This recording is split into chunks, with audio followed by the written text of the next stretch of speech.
To Muslims, the life of Muhammad is a story revered. In its mysteries as much as its certainties, there are beliefs held sacred.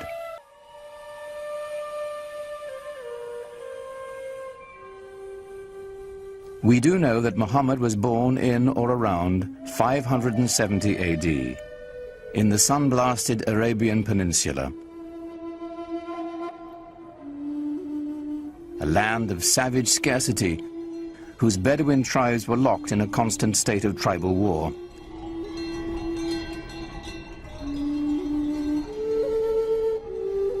While still an infant, Muhammad's parents gave him his first taste of life in the desert.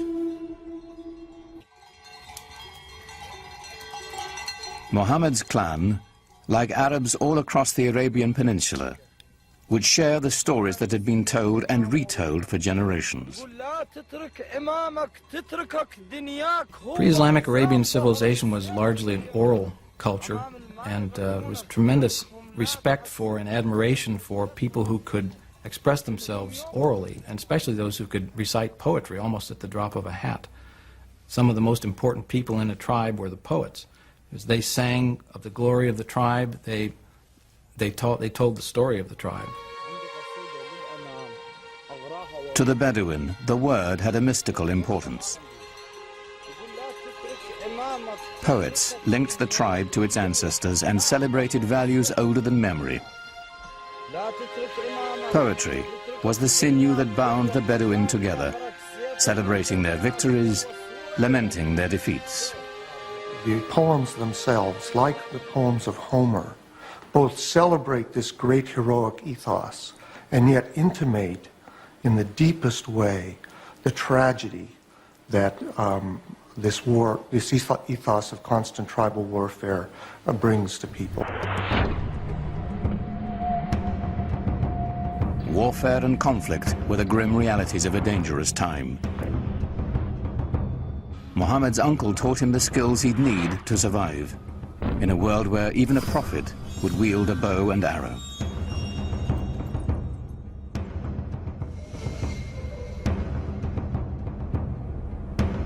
In a wilderness punished by the elements and bereft of water, rivalry over a single well could provoke a blood feud for generations. A real rivalry, real battle, and sometimes quite bloody. So the allegiance of individuals was to the family immediately, and at a larger extent to the tribe. Without the tribe's protection, no one could endure.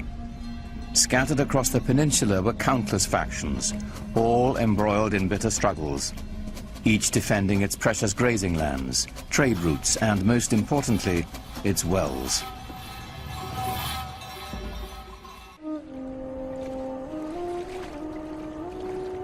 For those of us in climates that are more heavily watered, it's difficult to understand the depth and the centrality of the symbol of water in societies that are desert and in which it only rains once or twice a year, and in which a little water makes the difference between life and death.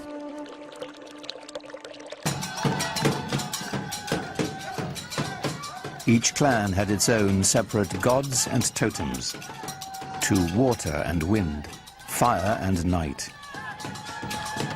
They were kept in the caravan town of Mecca, in a shrine of wood, stone, and cloth. It was called the Kaaba, the Arabic word for cube. Pre-Islamic Arabs worshipped a number of spirits, and they were generally nature-oriented spirits, sometimes associated with natural features like trees or rocks or springs. And the Kaaba in Mecca was one of a number of these sanctuaries centered around a particular cluster of deities. It was said the Hebrew patriarch Abraham himself built the Kaaba centuries before, and that a sacred black stone it held within had fallen from the sky. In these turbulent times, the Kaaba provided a rare place of peace. Only here would the Bedouins submit to a temporary truce before returning to their conflicts of the open sands. The spiritual and economic importance of the Kaaba and Mecca are pretty hard to separate as far as the pre-Islamic Arabs are concerned. The Kaaba made Mecca a vibrant center for trade. Here were found Arabian incense, exotic perfumes and Indian spices, Chinese silks and Egyptian linens. But perhaps the greatest treasure to be found at Mecca was the rich mixture of cultures. There were people who came through town who had all kinds of interesting experiences to relate to faraway places. The local religion was mixed. There were Christians, there were Jews, and there were also the Arabs of the desert who followed an animist type of religion. Mohammed's world was a center of trade, connecting the Mediterranean Sea to the Indian Ocean, linking the aging empires of Byzantium and Persia to the great bazaars of India and China.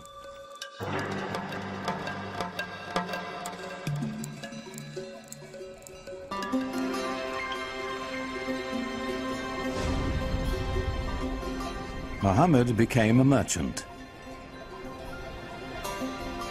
In fact, he had a great flair for trade.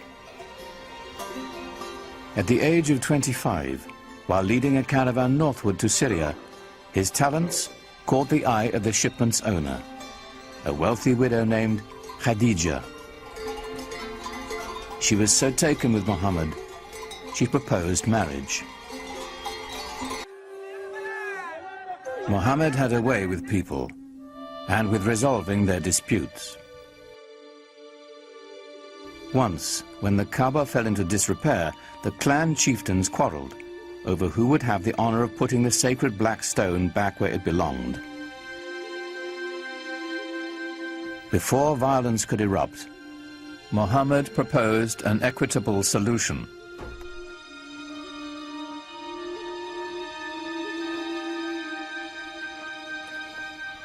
United in the effort, the four leaders shared the weight and the honor. In gratitude, they invited Mohammed himself to replace the sacred stone. He became known as Al-Amin, the trusted one. There are all kinds of indications that he was tremendously interested in religious questions. This is obviously not something that an ordinary person probably was interested in those days. He talked to sages, Arab sages.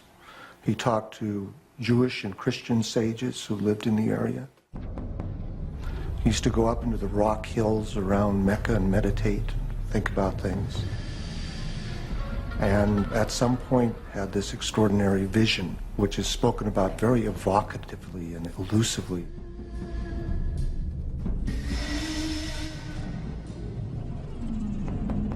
In a cave above Mecca, Mohammed had an experience that would be the defining moment of his life. An angel was said to appear before him in the form of a man, instructing him to recite in the name of God, the Almighty. For Mohammed, it was an encounter as profound as it was deeply disturbing. You get a sense of what it would be like to be a normal person in society, perhaps unusual in the sense of your intensity for things like social justice and finding out what the meaning of life is, but not being endowed with anything that would seem miraculous by your friends. And all of a sudden having this voice come to you and then come out of you as you speak it and recite it to other people. And that is the beginning of the prophetic career of Muhammad.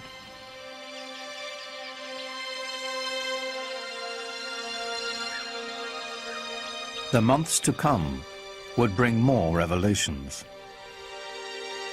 Powerful words of a lyrical quality, more beautiful than the most exquisite Arabic poetry. Above all, Muhammad was to bear one message to his people, a simple yet radical proclamation. that there is only one God.